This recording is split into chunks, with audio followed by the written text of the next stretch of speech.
It is 12 o'clock on a Thursday, and you know what that means. It is time for the greenhouse effect.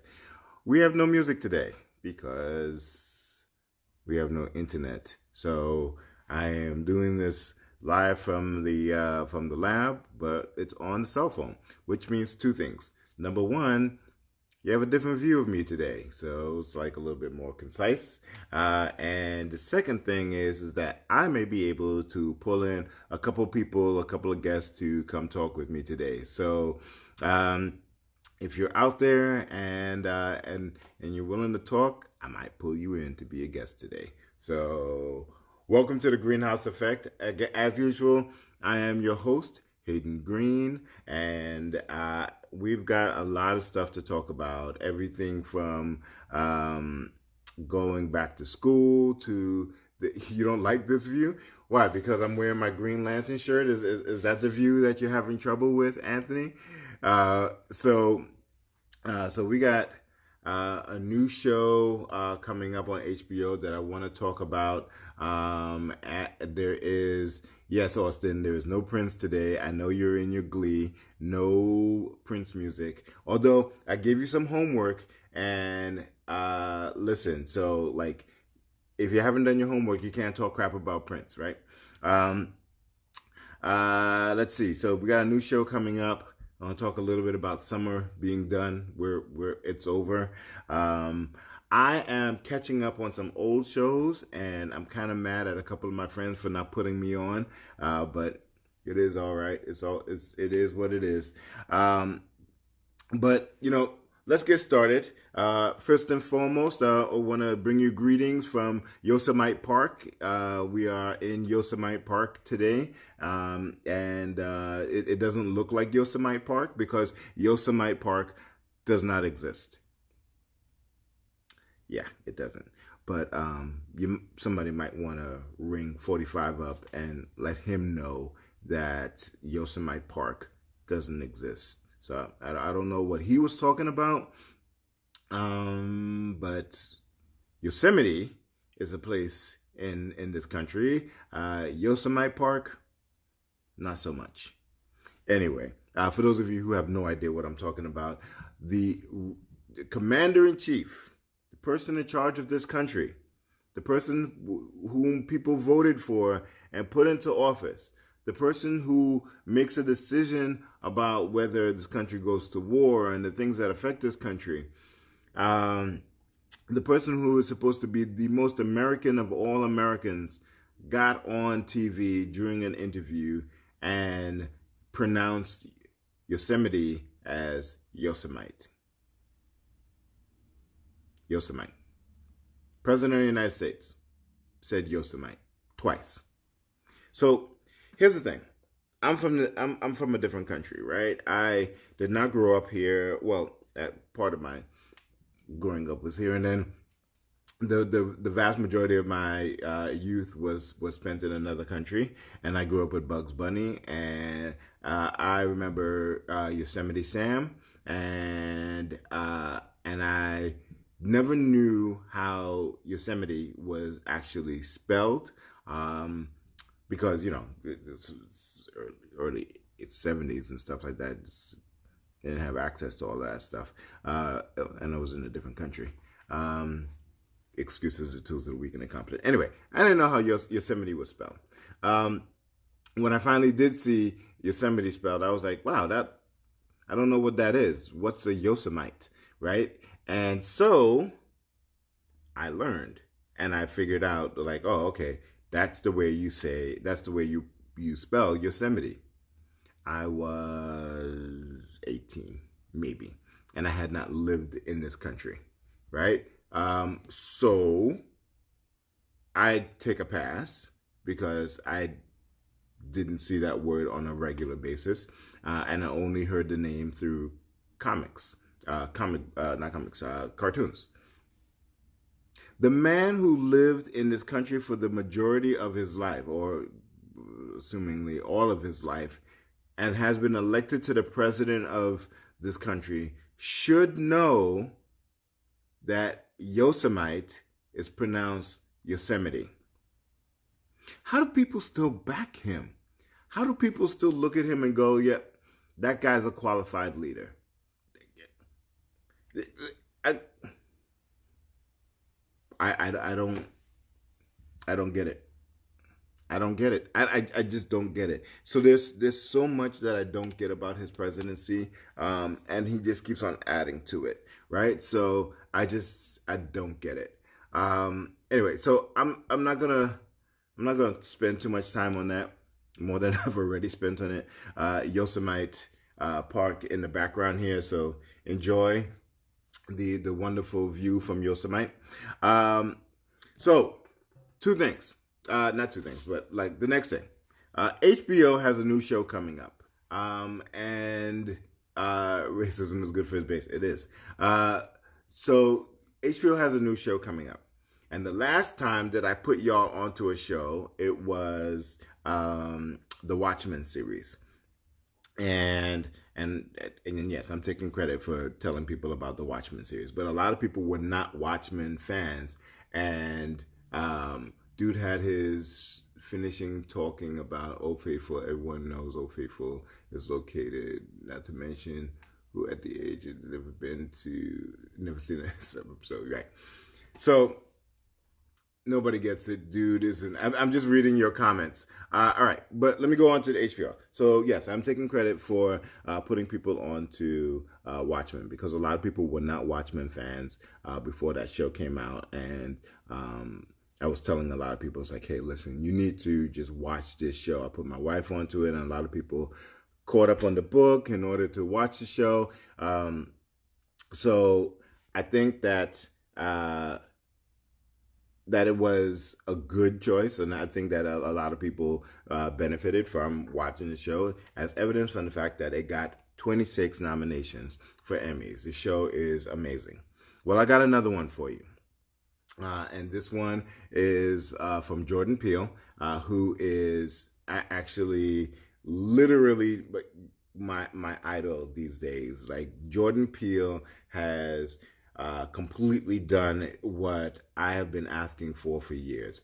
And so my wife and I talk about this all the time, where there was a period of time, and to a certain extent it still happens, there was a period of time where if you were a black actor, black writer, black producer, you were expected to tell black stories. And right now you're probably going, well, what's wrong with that?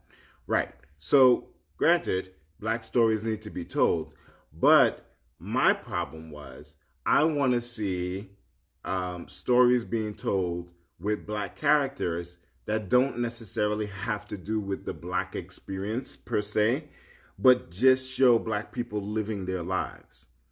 And so, and I know this is probably confusing right now. So what do I mean? I mean black superheroes who, they don't come to being, it's not a whole black world where it's like, I'm telling you about the black experience. I just want to see black superheroes that just happen to be black. I want to see science fiction from a black point of view. I want to see murder mysteries from a black point of view, and not slave narratives, not historical documentation, not civil rights stories.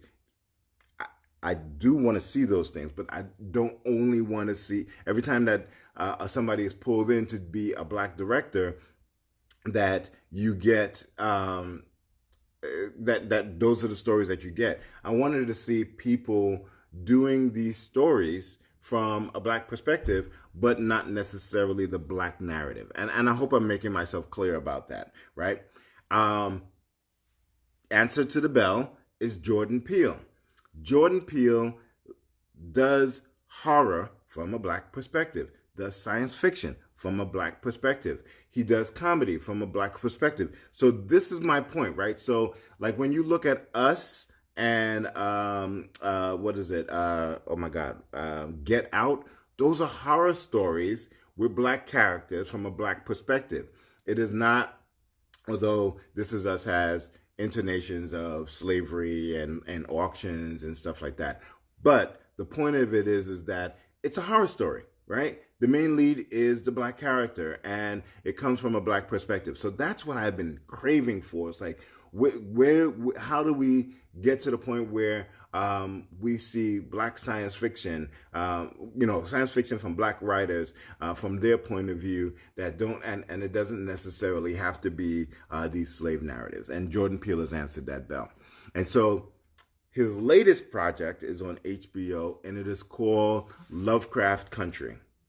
If you don't know anything about Lovecraft, go do some research, right? And one of the things about this is that Lovecraft has the man himself. There are rumblings and there are indications that a lot of his writings were racist and biased, right? But what I am understanding is that this particular show takes all of those things and like parses them out and looks at, again, racism and race relations in the early days of the civil rights movement, but has a whole science fiction side to it. And I think that the best person that could have done that was definitely Jordan Peele. And so I'm so much looking forward to it. It is called Lovecraft Country. I will probably be doing a dissection of it the way that I used to do for Game of Thrones and for the Watchmen, and creating a group. So if you want to come along with me for the journey, hopefully this is not a one season like what do you call it, like Watchmen. Hopefully it's not a one season thing again, but if you want to come along with me for the journey, it's called Lovecraft. If you don't have HBO, and now HBO has this whole HBO Max, find a friend that does and join in, because I think that, like I said about Watchmen, this will be another really good launching pad to have those discussions about the way this country was built and what and the issues and ideas that were the foundation for what's going on now. So join me to watch Lovecraft Country.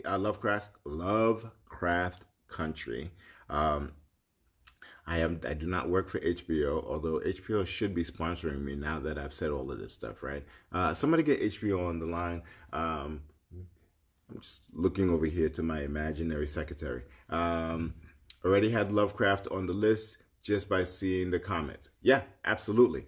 It is going to be dope. And Stan watches everything, so if it makes it to Stan's list, it means that it's worth watching. Actually, it means, well, yeah, he watches everything, but he's pretty discerning.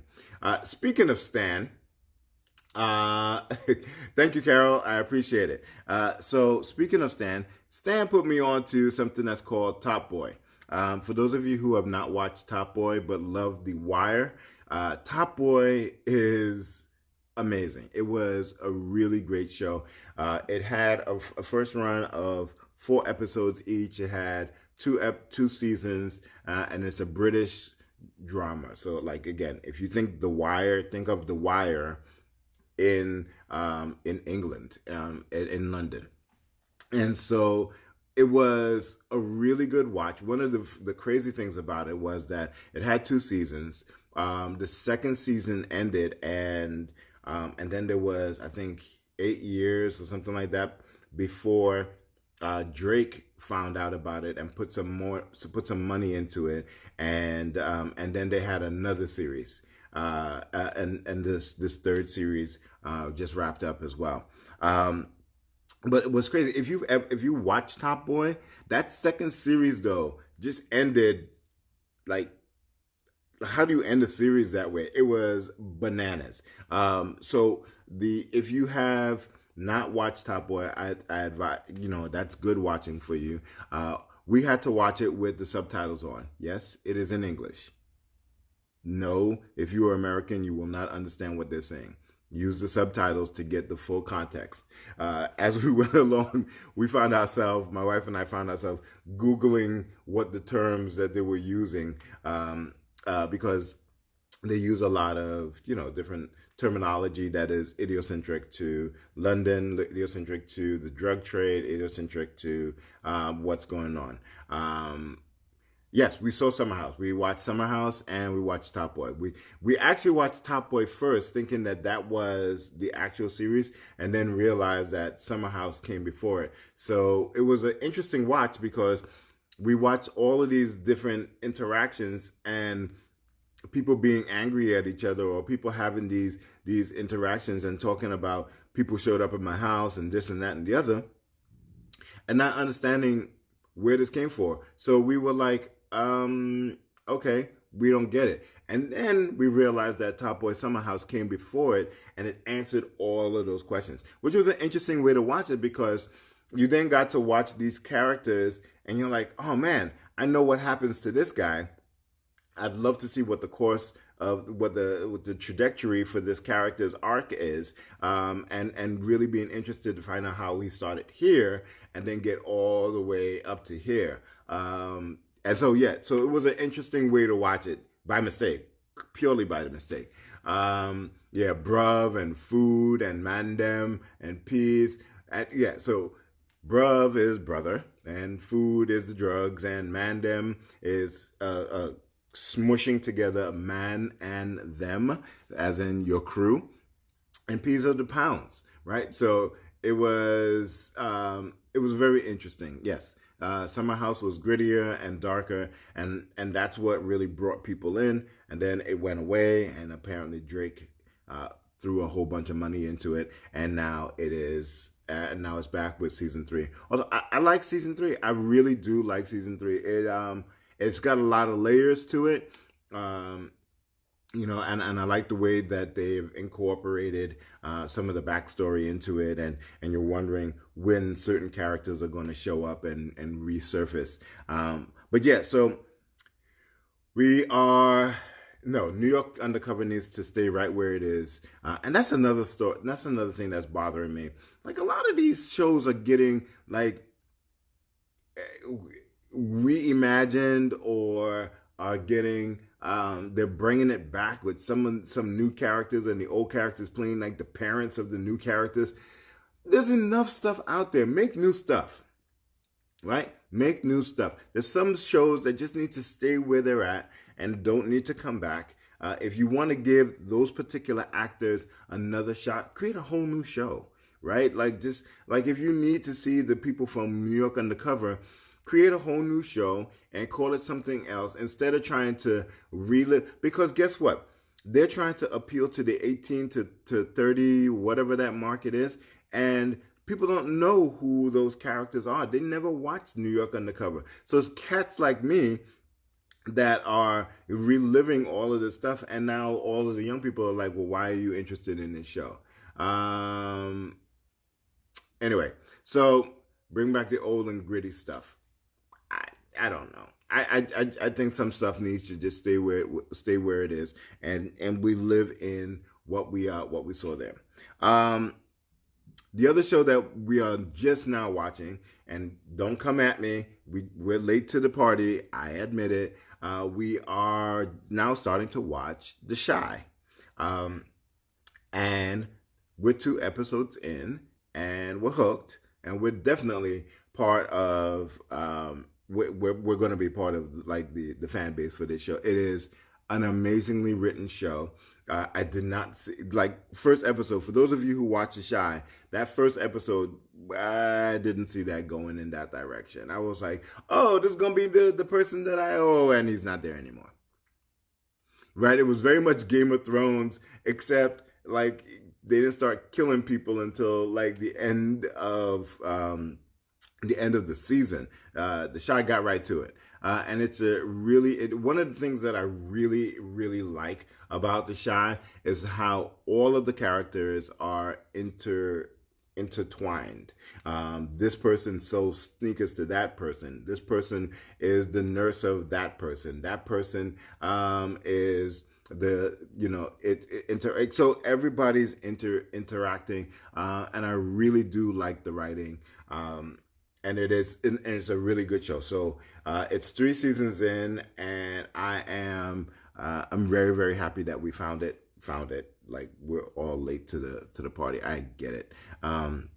So that Shy is one of the things that we are watching right now, and we are also watching I May Destroy You.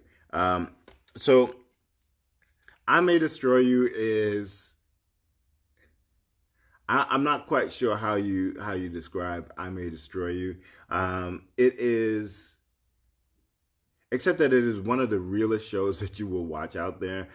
There is no filter, right? There is no filter for the stuff that happens on I May Destroy You, and and it comes at you straight ahead. There's there's a sex scene in Italy that will gross most men out. Um, uh, but again, it's real, and it goes and it actually shows the difference between the sensibilities of Americans and the sensibility of Europeans in terms of just like bodies and bodily functions and things like that.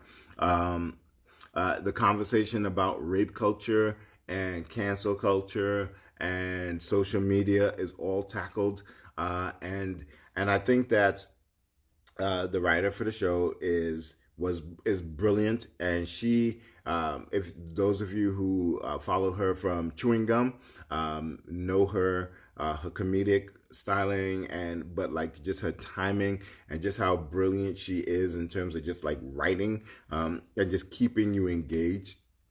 So it's a great show, and what's even more interesting is that she uh, lo- lobbied HBO to not give them the rights to it. She still owns it.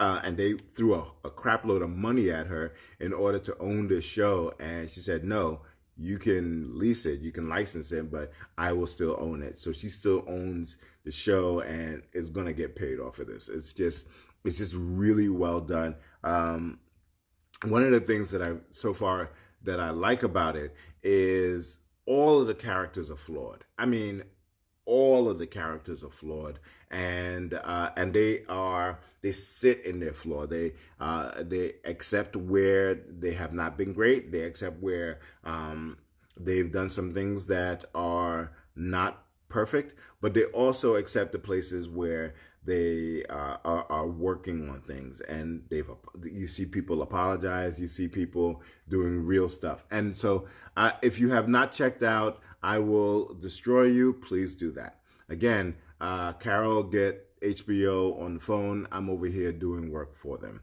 right?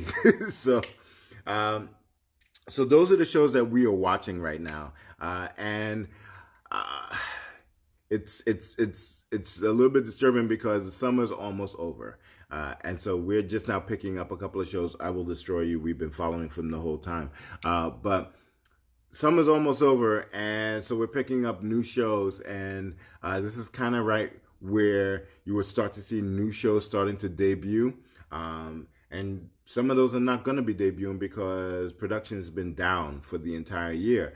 So we're watching old shows over again. My wife is watching The Office all over again. The Office is a hilarious show. I'd never watched it all the way through, and now I catch it when my wife is watching it. But that's a crazy show.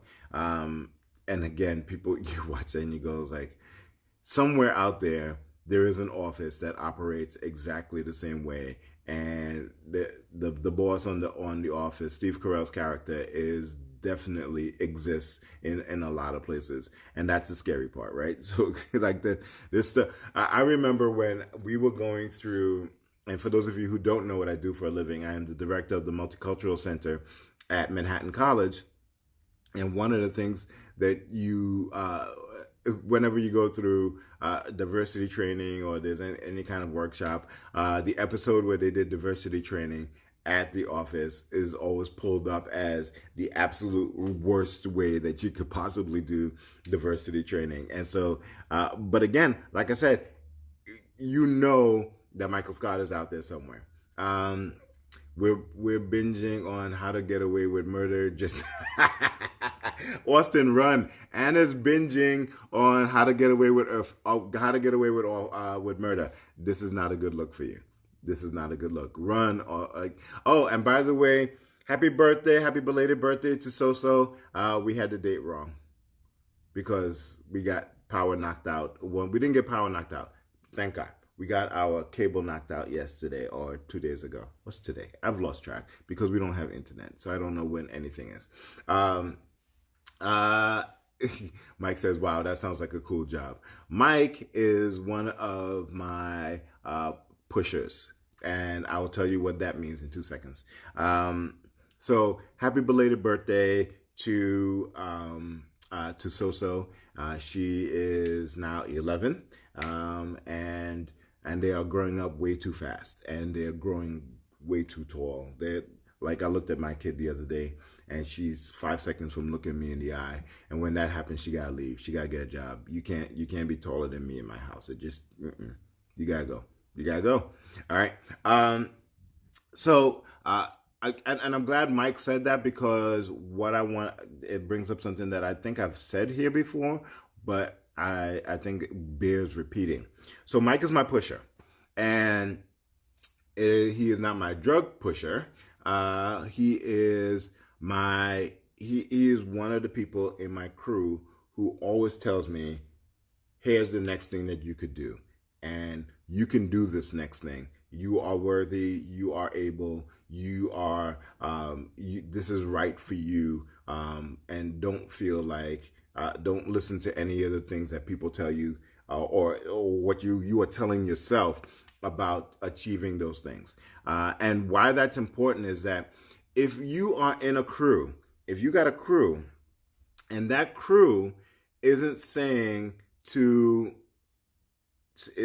you, go for the next thing, go forward and do all of these next things. Here's another opportunity, go do that. If you don't have a crew that is constantly checking you and making sure that you are achieving more every single time, every time y'all get together, y'all are looking around and going, all right, what's next for you, bro? Or I heard about this thing, you should apply for this. Or here's an idea that I think you should take. Then you need a new crew. Your crew should be expanding your horizons. Your crew should make you better. If you got a crew that's constantly bringing you down, always joking on you, or telling you that you ain't crap, or that if you got a crew that doesn't support the things that you're doing, or the directions that you're going in, you do have the wrong crew, right? And again, people talk about it. It's like if your circle isn't hoping to get you, if your circle isn't making you better, if your circle isn't making you bigger and more prosperous, then what you have is not a circle. What you have is a box, right? And that box is holding you back. So get yourself a crew. Get yourself a crew of people who want to see you succeed. Get yourself a crew of people who want to see you succeed, and then celebrate when you succeed. Because if they're not celebrating when you succeed, because your success is everybody's success, then you've got the wrong crew. Yes. And here's the other part about Michael. Michael stays trying to get us to move to North Carolina or Florida. First it was Florida. He tried to get us to move to Florida. We didn't want to move to Florida. Now he's trying to get us to move to North Carolina because that's where he is. Here's the problem. Mike always moves to a place and then he gets bored and he wants his friends to follow him. We're not going to North Carolina. Well, not now anyway. Anyway, but I appreciate Mike, and I love Mike. Mike is one of those people who I know when I get to a point where it's like, all right, what do I do next? How do I maximize who I am? Mike is one of those dudes who's like, nah, you should do this, dude. You should do this. He's the reason that I sit on the board of directors for the Association for College Unions International, ACUI. And because I would have never done that if he hadn't been like, you should do that next, right? And I have a crew of people, we call ourselves the Wolf Pack. I have a crew of people who stay supporting, who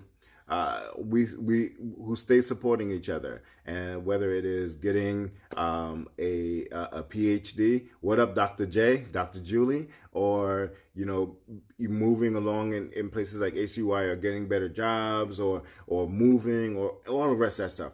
we celebrate our victories and we come together. When we do come together, it's like we never left the physically space.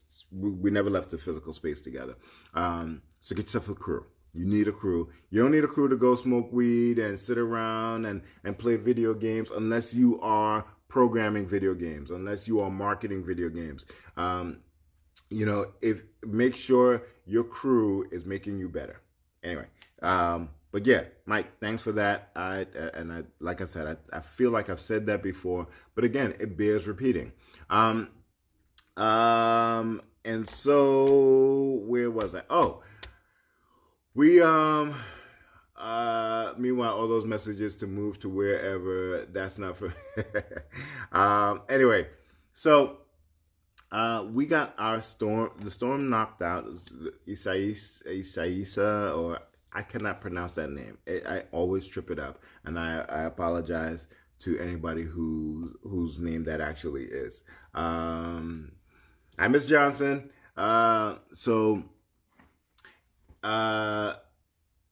And that's a crazy thing, right? Could you the day that they name a storm Hayden, I'm like getting T-shirts. Like, do you celebrate that you have a storm named after you, or do you not like that a storm is named after you? If a storm is big and bad, like, and it's got your name, do you not walk around and say, "Yo, I'm messing you up like Hayden, like Hurricane Hayden"? But if people die because of Hurricane Hayden, do you still say? Anyway, I divert. Anyway, so the storm knocked out our cable. Luckily, we still have power, and so we are able to charge our phones, and we utilize the phones, which is how I'm coming to you right now. And this happened on Wednesday, so I call up the was it Wednesday or Tuesday? I have really lost track of days. Anyway, so I call up. Yeah, it was Tuesday. So I call up the cable company and I was like, "Hey, listen, when can you come fix?" And I'm calling you right now because the tree fell in the backyard and knocked out our cable. And they were like, "Oh, okay, not a problem. We'll get somebody to you as soon as we can." All right, great. When is that? Friday. So now I'm okay because I can figure stuff out. Or at least I'm thinking I'm okay, right? My kids immediately lose their minds because it means they have no internet. It means they have no TV. It means that they have no way of entertaining themselves. And I am saying this from their point of view. It means now the world has come to an end because they don't have the internet. And I immediately lose my mind. I was like, look, we spend all of this money to give you everything that you have asked for. There is a attic full of games, board games. There are other devices in this house that don't need internet connectivity in order to do that. There are books, comic books. There's the outdoors. Go outside and play hopscotch or jump rope or something like that. There is a thing called conversation that you can have with your sister, right? You can write a letter. You can do what? But literally, these kids shut down. And thank God for Aisha's hotspot and my mobile hotspot, because if they had no idea how to function without the internet, and I was like, what have we done? Like I thought that we had created kids that were able to like put stuff, because we do that. We limit their screen time and then they go off and they do stuff. But like they lost their ever loving mind. Immediately they started bickering with each other, and that was great, right? But like when they got bored, it was like, I'm bored. I don't have anything to do. And that makes me lose my ever loving mind. If you have ever been to our house, you know that there's a ton of stuff that the kids could do around here. We even got video games downstairs. Like they could play on the Wii and like entertain yourselves in that fashion. I was like, it drives me crazy. And this is where I get to be the old man on the lawn and the old curmudgeon guy talking about, back in my day, all we had to play with was a bicycle rim and a stick, and we loved it, and we did what we could. But it's true, right? Like, we spent an inordinate amount of time outdoors, and I was an only child, and so some of the time was spent indoors watching, reading comic books with my best friend Hayden. For those of you who don't know, yes, my best friend's name is also Hayden.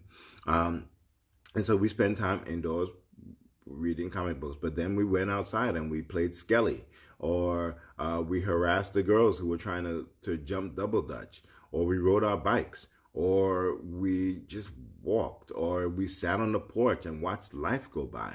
And granted, when I was growing up, we didn't have the internet and we didn't have electronics like these kids have electronics. So we had to do what we had to do.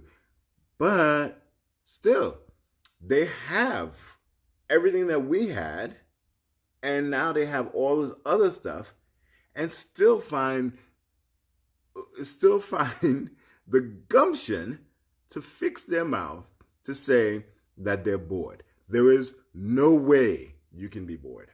No way you can be bored, because I wasn't bored and you have everything that I have plus more, right? So it drives me crazy. And so again, the storm has illustrated, that these kids are super spoiled. I was hoping that I was not raising super spoiled kids, and it is clear that I have. Two of them eating up all the hog maws, all the pig's feet, and going upstairs and complaining that they're bored. And if you don't know where eating up all the hog maws and all the pig's feet comes from, you are too young for this podcast. You need to move on. Just go ahead. Just hit click and just keep it moving. If you don't know where that movie is from, what movie that's from, this ain't for you. Just go ahead. We won't think anything of you. Don't worry. I'll see that the number goes down. But yeah, this ain't for you. Anyway, yeah. So that's the deal. And one of the things that's crazy about it is, like, I want to know that when they go back to school, that their analysis of the summer isn't, and they won't let me get the big piece of chicken. They won't. I have to fight for it. I was like, dude, I cooked this. So I've put out my own plates now. It's like I put out the big piece of chicken early. It's like, no, I'm gonna take a bite out of it so y'all can't have it, because they will eat you out of house and home. All those people who talk about the boys eat you out of house and home, girls eat as much. Period. So anyway, so like what I'm concerned about, and just to really round it out, we're just talking about the fact that summer is coming to an end. What I'm concerned about is that you go back to school, and whatever school looks like in September, you go back to school and you now say, well, what was your summer like? What did you do? What did you grow? How did you experience the summer? And their answer to that question is going to be, I spent all my time on Adopt Me or Go whatever that thing is, right? Like online, just playing these games. And that can't be life, right? Because there isn't, and these games that they're playing aren't the ones, it's not like Minecraft or what's this other thing that you play against people. It's not like these games where you can say, I got the high score and I beat these people and I entered a tournament. This is just mindless stuff that they're just not building their minds on. So there's this thing that they're playing called Adopt Me, and it is they're trading. It's basically what do you call it? Pokemon and training, right? Fortnite. It's not like Fortnite where you're fighting against people and you can win money doing Fortnite, right? so so they're trading, and so maybe they're learning trading skills, but not really. um but like, I need y'all to have a summer, because Corona stole half of it, right? They, the part where we normally go to beaches and to all the other things that we normally go to. But that's not an excuse for you to just like throw away the rest of your summer. That's just my opinion. And again, I'm being old man on the lawn, holding up my cane, talking about you kids don't know the benefit. But you know the old saying, youth is wasted on the young. And there's this whole old question. It's like, would you be catapulted 10 years in the future, but you had $50 million in the bank? Or would you be thrust back to being a 10-year-old with knowing everything that you know now? Give me the 10-year-old. Give me that 10-year-old. If I'm 10 years old and I know everything I know now, and and it's not about like, okay, I'm going back to when I was 10. I mean, like, I'm 10-year-old now. Like 2020, I get reverted back to a 10-year-old. I have to start life all over again. But I know everything that I know from life. I'll take that.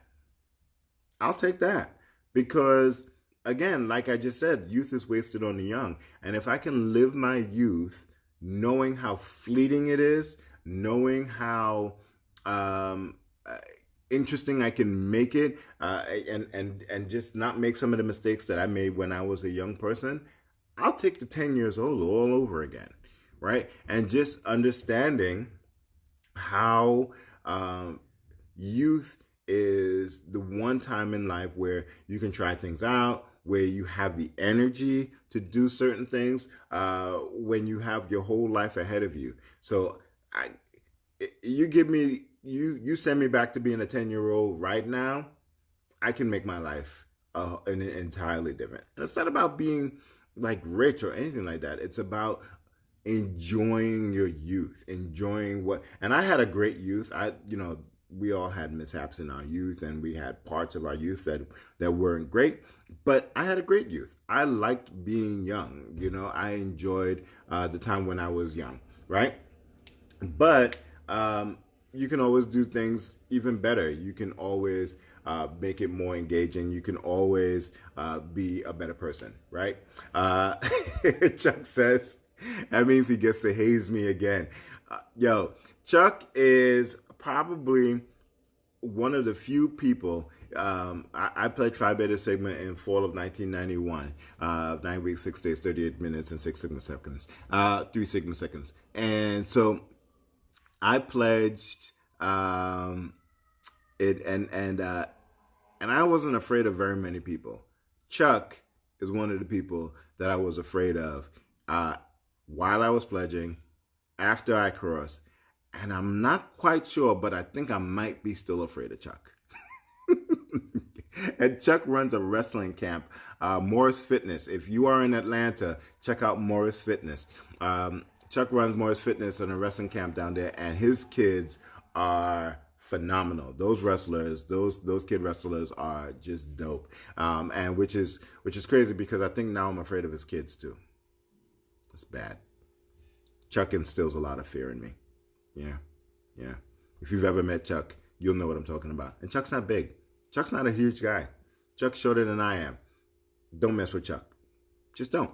Anyway, so yeah, so I think that I would go back and understanding how fleeting youth is, and really utilize that time differently. Not better, not worse, but differently, right? Well, maybe better. But that then makes you question, right? What are you doing with the time that you have now? Right? Because if you're going back 10 years and saying it's like, I would do this differently, you have the time now. You have your spirit, your time, your life. You have opportunities in front of you. What are you doing with that right now?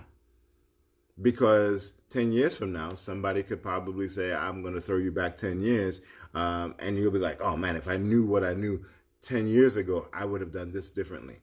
Well, you got the 10 years now, right? I read something that was really poignant a couple of weeks ago, and it's about starting new projects. And somebody who said, "Oh man, when I finish that such and such degree or such and such project, I'm going to be if they were 35, it's like I'm going to be 40 when that's over." It's like, and the person responded is like, "Yeah, and if you don't start, you're going to be 40 anyway, and you won't have the degree, or you won't have that project, right?"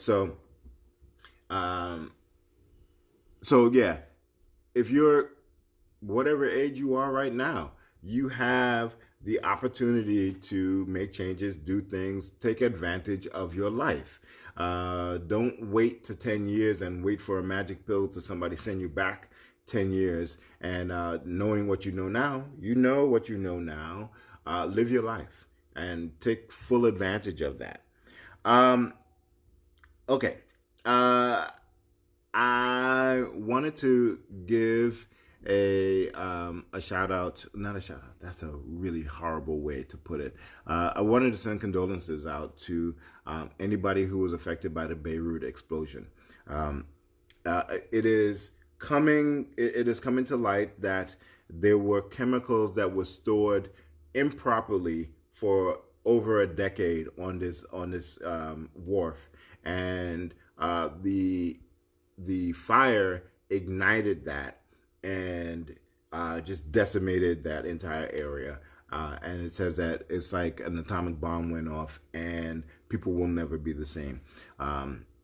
It is probably one of the few times that you will see a bomb of that devastation. Let me rephrase that. It wasn't a bomb, an explosion of that devastation on film. Like, if you have not seen it, take a look at it. It is mind blowing what the people in Beirut are experiencing right now. So our prayers go out to them, and if you have any family or relative over there, our prayers go out to you as well.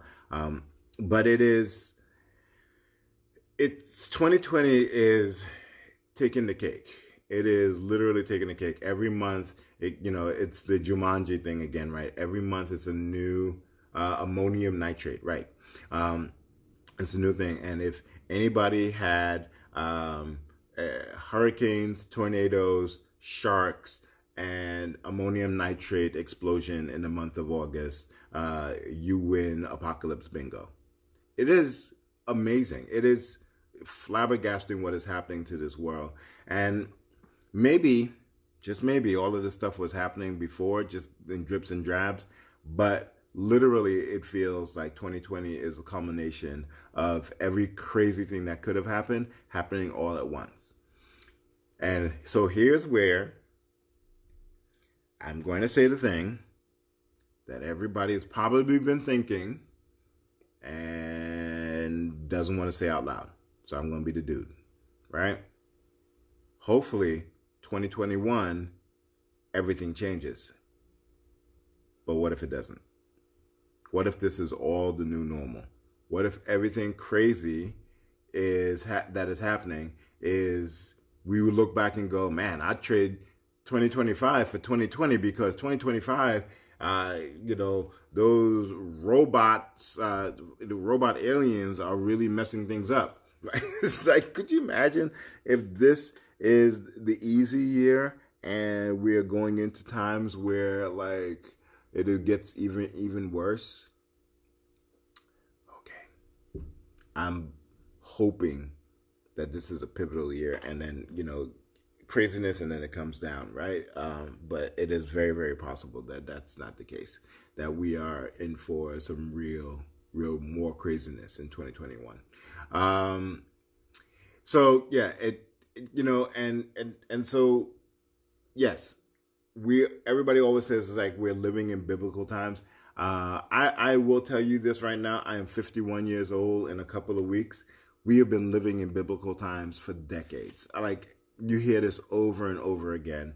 And so every time something bad happens, we all of a sudden are living in biblical times. But we've been living in biblical times for decades. I've been hearing this for many, many times. History suggests that things will happen in cycles, things will get better. Yes, Anthony, I hope that that's the case, right? And Anna says that there's nothing normal about right now. No, there isn't. But what if moving forward that this becomes the normal, right?